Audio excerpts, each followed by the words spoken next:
अब अगर ध्यान दें तो जैसे कॉस इनवर्स रूट पी लिखा है, ये cos inverse root 1 minus P लिखा है, ये cos inverse root 1 minus Q लिखा है, और इक्वल टू 3π/4 बोला है। अब आपसे इसमें बोला है then the value of Q. Q भी पूछ सकते थे, पी भी पूछ सकते थे। थोड़े लॉजिक से सोचें, 3π/4 है, अगर हम इसकी सिमेट्री मेंटेन करें और मान लें कि ये कितना है, π/4 π/4 π/4, आप सोचिए π/4 कब होता।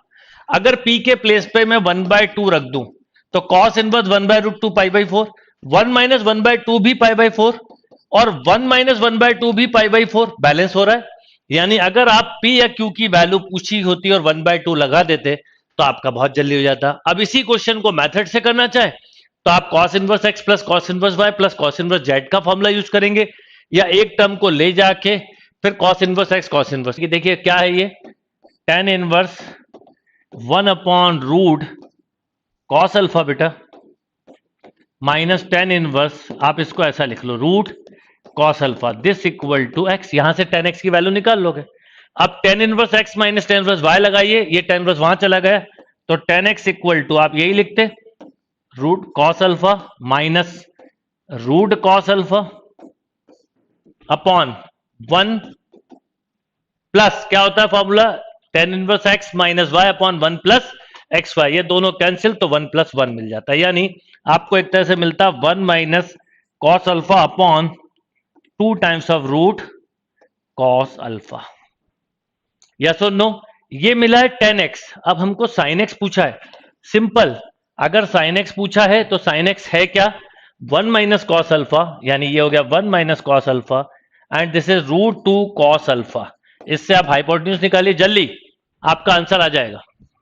Yes, A is a right answer. नहीं तो ये आ गया 1 प्लस कॉस अल्फा, जैसे साइन अल्फा पूछा है आपसे तो साइन अल्फा क्या हो जाएगा, 1 minus cos alpha upon 1 plus cos alpha, this equal to tan square alpha by 2। Is that clear? देखिए ये बड़ा सिंपल सा क्वेश्चन है। Sine inverse cos 33π/5।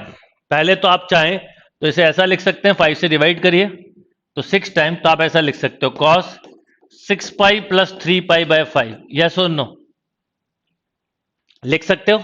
देखो 30 प्लस 33 तो मिला 3π/। अब cos 3π/5 को या तो साइन के टर्म में कन्वर्ट कर लो, या ऐसा सोचो π/2 माइनस कॉस इनवर्स cos 3π/5 लिख देंगे। यस और नो, तो π/2 माइनस 3π/5 है ना बेटा, एलसीएम कितना आ गया 10, तो 5π minus 6π, then answer is minus π/10। Yes, D is a right answer. अब इसमें पूछा है the number of real solution. ये क्वेश्चन को ऑप्शन से नहीं किया जाता, मेथड से किया जाता है। सबसे पहले आपको ये पता है ये √2 cos x है, ये √2 cos inverse cos x x है, √2 से √2 cancel, cos x equal to x कभी नहीं हो सकता, नो सॉल्यूशन। अच्छा एक चीज याद रखिए, sin x equal to x हो तो ये हो सकता है, कब, x की वैल्यू 0 लो, एक सॉल्यूशन होता है इसमें नो सॉल्यूशन, तो आंसर इज 0। चलिए अगले क्वेश्चन पे आइए। अब देखिए इस तरह के क्वेश्चन में यहां नीचे फैक्टर बने हुए हैं, अगर ध्यान दें तो आपको भी पता है tan इनवर्स x। अब इसको मेंटली पहले करेंगे, फिर मैं आपको एक एक स्टेप वाइज समझा दूंगा। तो अगर आप देखें तो ये x प्लस 20 और ये x माइनस x प्लस 19 होगा कि नहीं, यस, तो ऊपर 1 ही बचेगा। ऐसे ये देखो ध्यान से क्या लिखा है, 1/1 प्लस x कॉमन तो x प्लस 1, यानी आप ऊपर लिख सकते थे x प्लस 1 माइनस x। तो आप अगर ध्यान दें तो फाइनली आपको ये रिजल्ट निकल के आएगा, tan इनवर्स ये वाला x plus 20 minus tan inverse x and this is equal to tan inverse 20 upon, अब देखो 20 अपॉन कहां इन दोनों में नहीं है, खत्म, upon 1 plus x into x plus 20, यानी नीचे आएगा x square plus 20x plus 1। तो ये करेक्ट आंसर है, बिना स्टेप लिखे कर सकते थे। अब देखिए 2 tan इनवर्स x का फॉर्मूला एक cos के टर्म में आंसर दिया है, सीधा होता है cos inverse 1 minus x square upon 1 plus x square. तो आप डायरेक्टली लिख सकते थे cos इनवर्स स्क्वायर 1 माइनस, बोलो 1 माइनस 2 tan इनवर्स x को cos के टर्म में लिखा 1 minus a minus B upon a plus B into tan square theta by 2 upon ये समझाने के लिए लिख रहा हूं, आप लोग थोड़ी स्टेप बचा सकते हैं, कैसे बताऊंगा अभी। ओके, अब बताओ क्या आएगा। लॉजिक से देखो तो a plus B into, इसको साइन कॉस में चेंज करो, cos square theta by two, a minus B into sine square theta by two, upon a plus B cos square theta by two plus a minus B sine square theta by two, है ना बेटा। अब एक चीज बताइए कि अगर मैं यहां पर a कॉमन लूं तो कॉस का theta minus sign square theta क्या होता है, कॉस थीटा, तो ऊपर आएगा a कॉस थीटा, b के साथ प्लस b, ये प्लस b भी हो गया। नीचे आओ, a कॉमन लेने पर प्लस 1 आएगा और b कॉमन लेने पे कॉस थीटा, तो यही करेक्ट आंसर हुआ।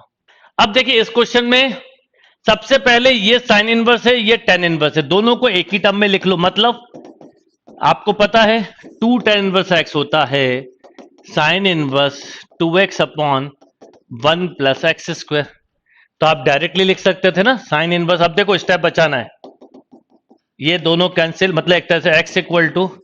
अब एक चीज याद रखिएगा, जब नंबर ऑफ सॉल्यूशन निकाल रहे होते हैं तो कहने को x कैंसिल होगा पर x कैंसिल नहीं होगा, ऐसा होता है। तो आप x कॉमन लोगे तो 1 प्लस एक्स स्क्वायर माइनस 2, तो x की एक वैल्यू मिली 0 और एक्स स्क्वायर इक्वल टू 1 यानी प्लस माइनस 1, कितनी वैल्यू आ गई 3, तो 3 number of solution, 3 number of solution होंगे। अब देखिए जरा इस क्वेश्चन को ध्यान दीजिए, इसको मेथड से करेंगे तो ऑब्वियसली टाइम लगेगा, पर लॉजिक देखिए, ये a है, ये b है, ये c और ये पाई दिया है, क्यों ना इसको pi by 3 pi by 3 pi by 3 ले ले, तो मतलब a b c को इक्वल मान ले, और a b c को इक्वल माने तो क्या, अगर एबीसी को रूट 3/2 ले लें तो कितना अच्छा है, क्योंकि रूट 3/2 पर ये भी pi by 3 pi by 3 pi by 3। अच्छा, एबीसी को इक्वल मानने का एक फायदा और है, एक वैल्यू निकाल लो बाकी सब हो गई, तो root 3/2 under root 1 minus 3/4 and this is root 3/2 into 1/2, तो मिला रूट 3/4। ऐसा कितने बार, एक बार, दो बार, 3 बार, तो आपको मिलता है 3 रूट 3/4। जो ये ऑप्शन थे वो करेक्ट है। मान लो थोड़ी देर के लिए ए करेक्ट है तो 2 इंटू रूट 3/2 रूट 3/2 रूट 3/2, ये कैंसिल 3 रूट 3/2, यही दे रहा है करेक्ट, बस यही करेक्ट आंसर हो गया।